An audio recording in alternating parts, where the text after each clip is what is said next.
This is CBC Winnipeg News.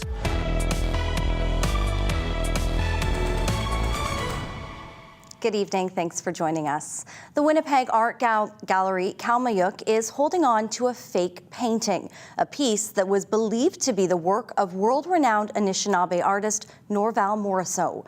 The CBC's Rosanna Hempel explains.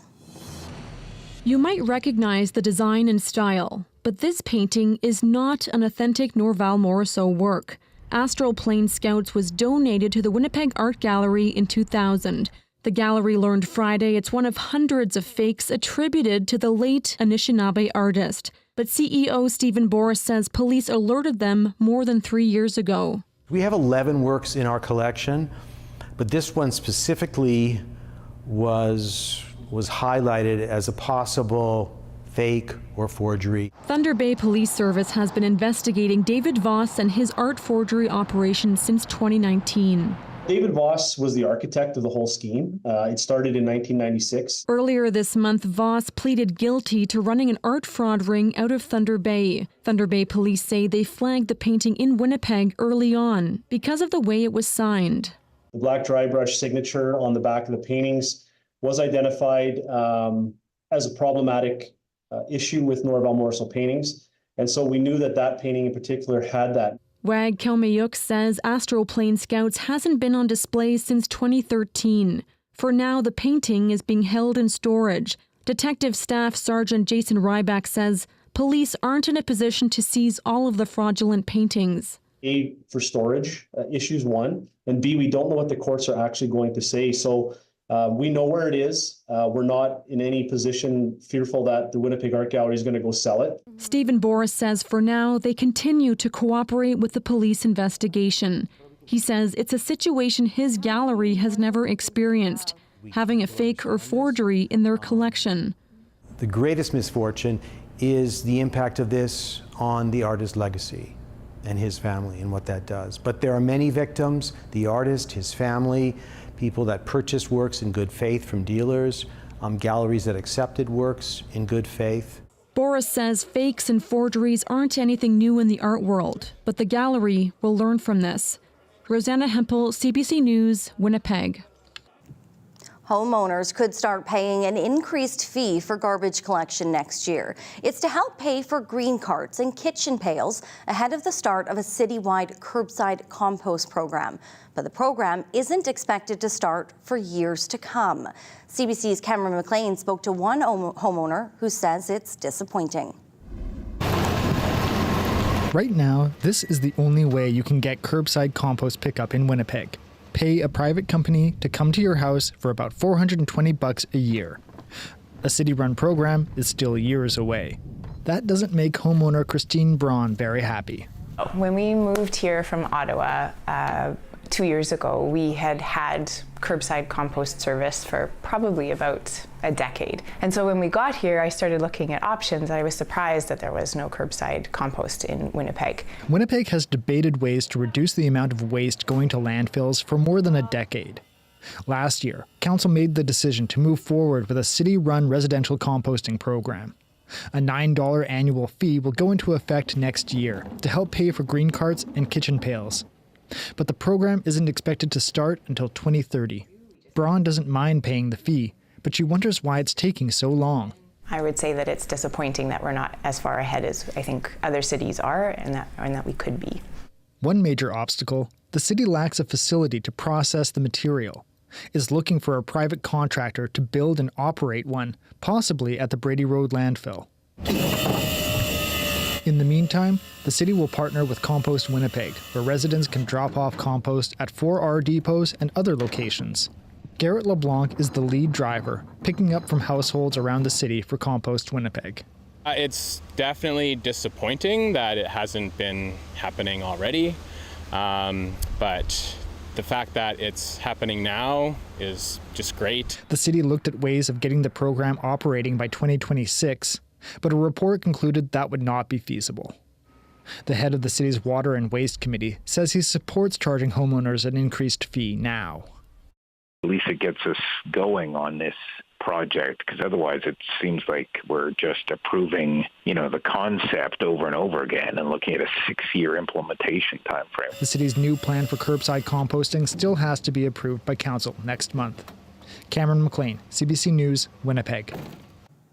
Inflation made an unexpected jump last month. Analysts had been forecasting a small drop, but it instead saw an increase to 2.9% from 2.7% in April.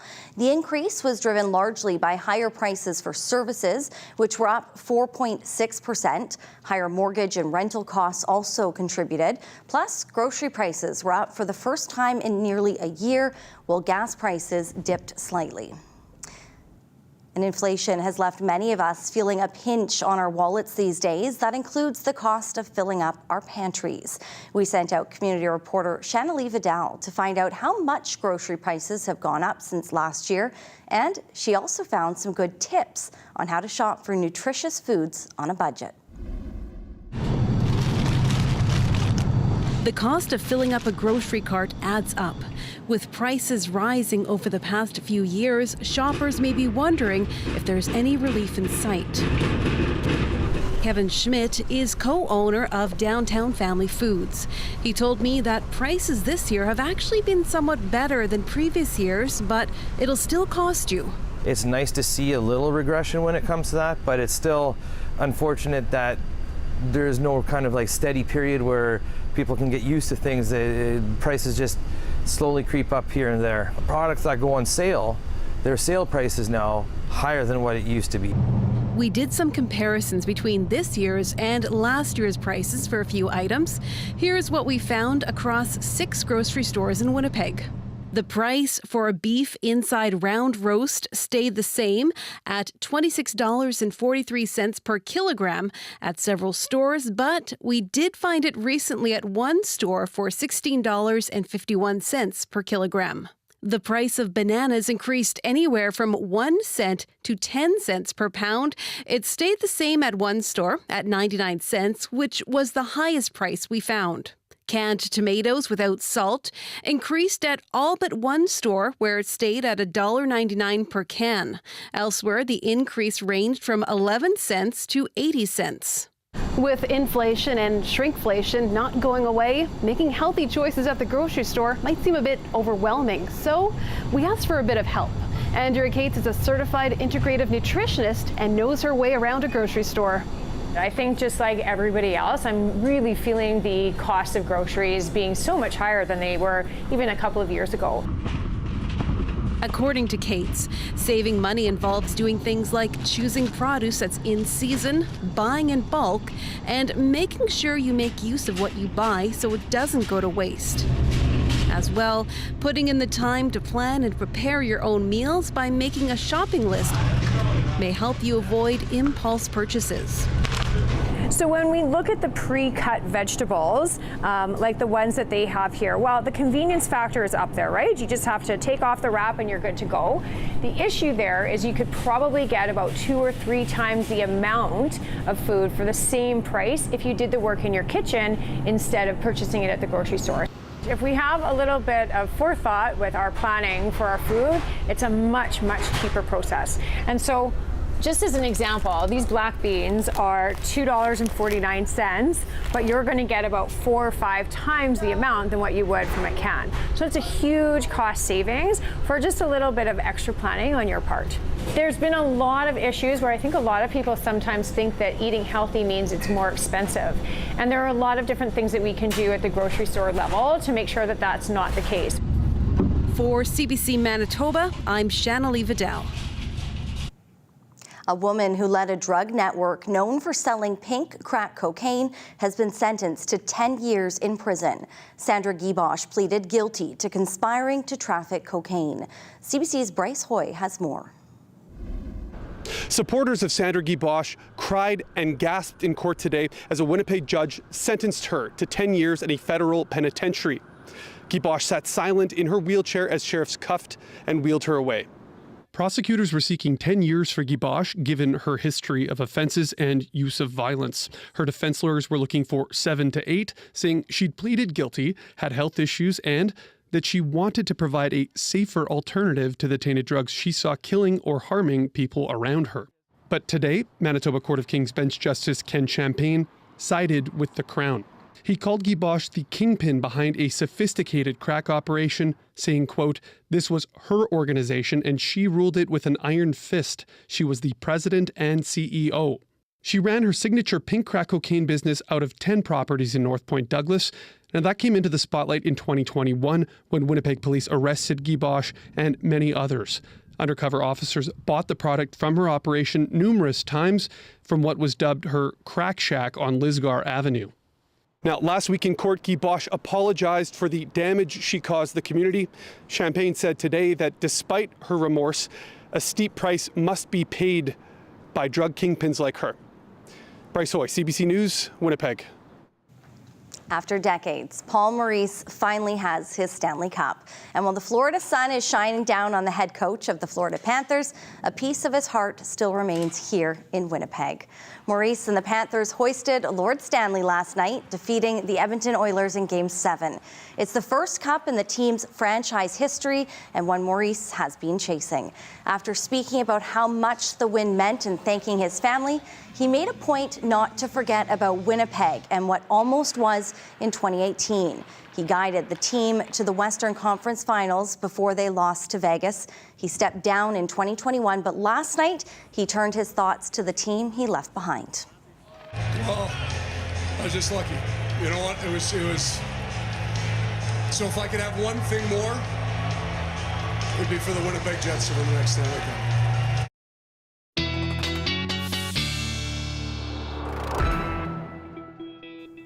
You know what? If it wasn't going to be in Winnipeg, I feel like that was the next best thing. Yeah, exactly. Weather specialist Riley Lee check in. Riley, a much different day today. It was much cooler than that very hot day we had yesterday. I call it an average forecast. Just average. Not too hot.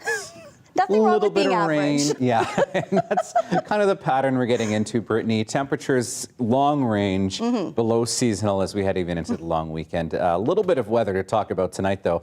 Have a look at satellite radar right now. As expected, seeing a few showers moving through western Manitoba. Could see some of this rolling into parts of the Red River Valley and even into northwestern Ontario as we head into the evening tonight. And we are seeing a few thunderstorms rolling out of some of this. Nothing severe, more like garden variety thunderstorms, but certainly we have seen some pockets of heavier rain, especially along sort of that Highway 16 corridor between, say, Strathclair into the Neepawa region as we got through the afternoon hours today. And in fact, seeing still a few lightning strikes out of this in the Spruce Woods Provincial Park region. We did see some heavier pockets of rain moving through Brandon in the last hour as well. But again, nothing severe in nature, but certainly a few garden variety thunderstorms not out of the question as we get into the evening hours here.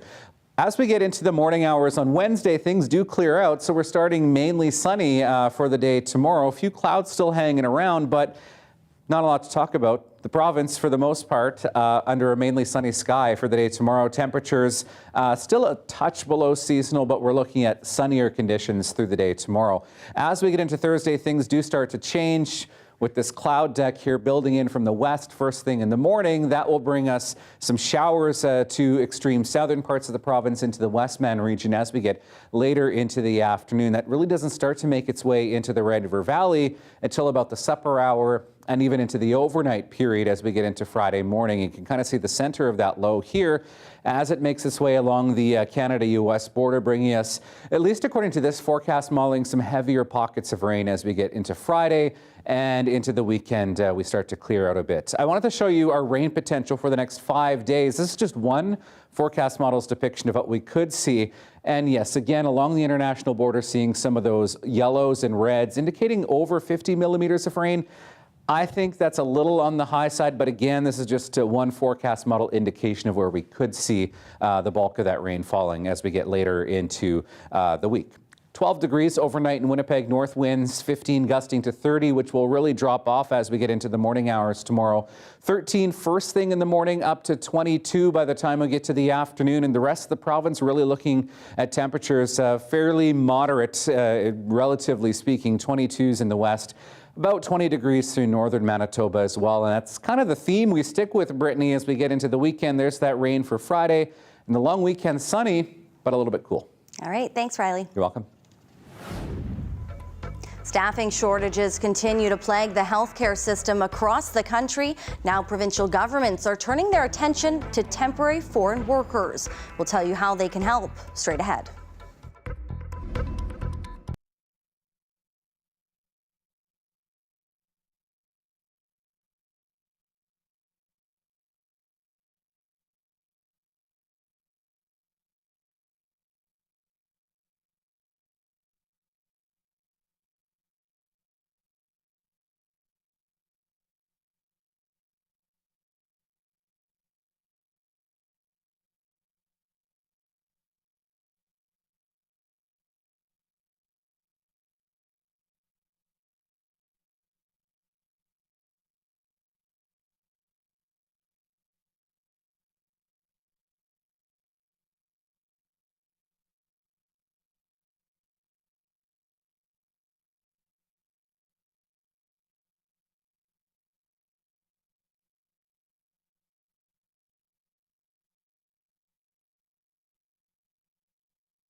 The federal Liberals suffered a stinging loss in the by-election in Toronto yesterday. The Conservatives won a narrow victory in the long-time Liberal stronghold of Toronto St. Paul's. And the results are raising questions about the Prime Minister's future.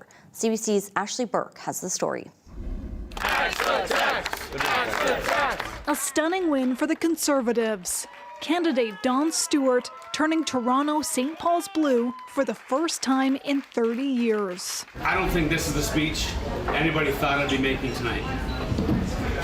I didn't think so. I don't think our opponents thought so. The Conservatives' first seat in urban Toronto since 2011. We're gonna bring it home.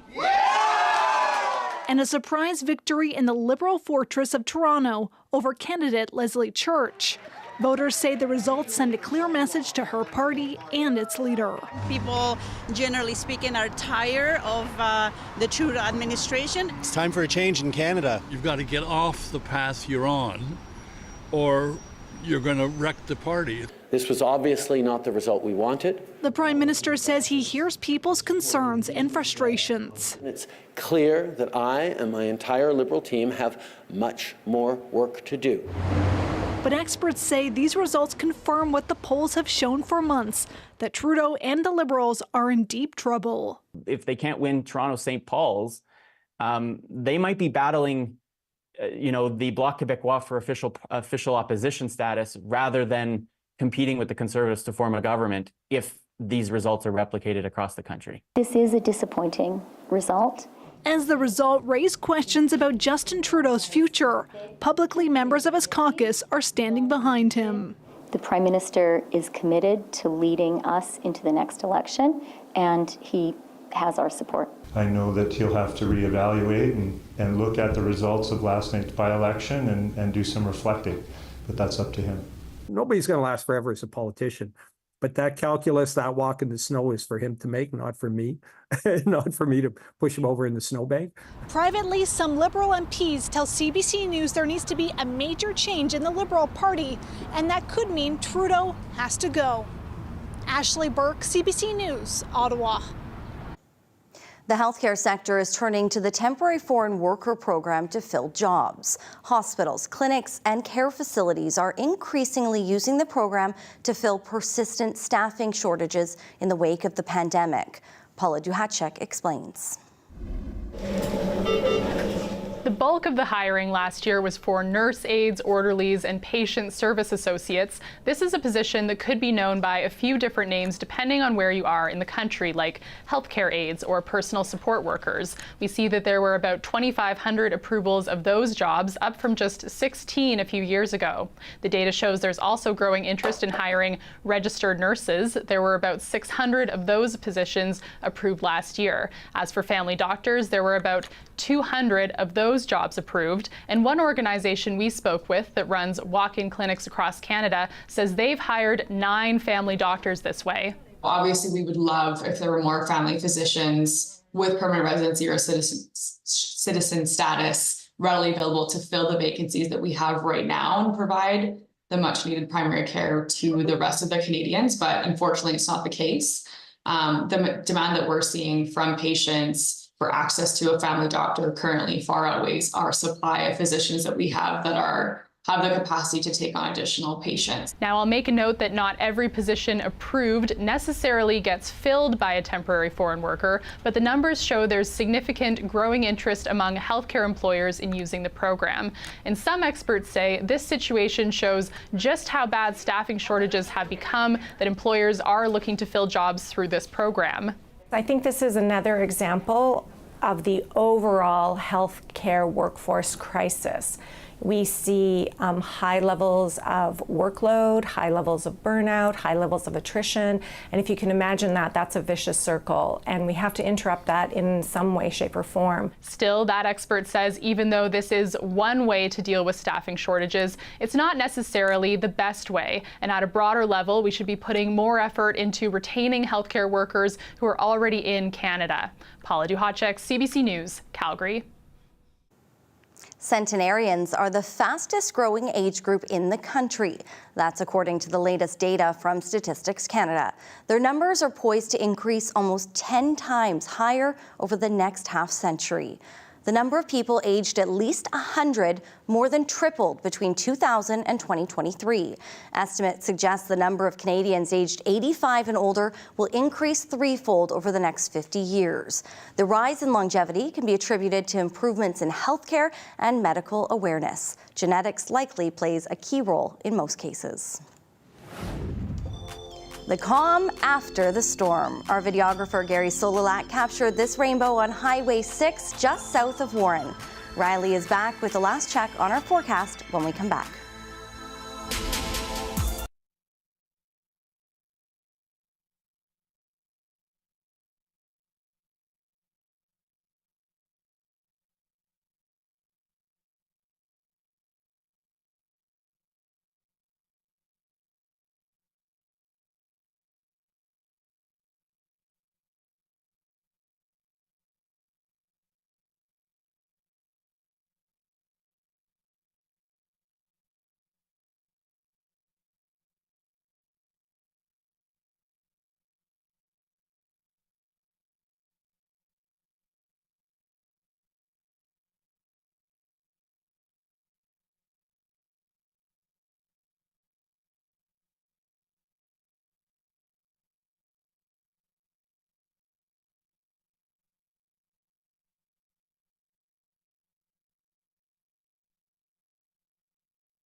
Well, I hope you like my new dog walking forecast that I made for you here. Same dog walking forecast, a little bit of a different look, and the same beautiful puppies. Lucky. Thanks, Aiden, for sending this one in. You can always send your pics to talkback@cbc.ca. And whether you're heading out for a dog walk before work or after work, we're looking at pretty nice conditions, winds a lot lighter than they were today, and that's the theme that we're kind of heading into as we head into the rest of the week. Could see some very windy conditions Friday with that rain, 18 degrees. The long weekend, we've got some sunshine, 19 for Saturday, 23 for Sunday, but caution if you've got fireworks plans. Later Monday, we could see some thunderstorms. A once-in-a-lifetime trip for some golfers might have you wanting to stay up past your bedtime. Brittany. The Arctic Open Iceland hosted golfers from around the world. Here's tonight's Daily Lift.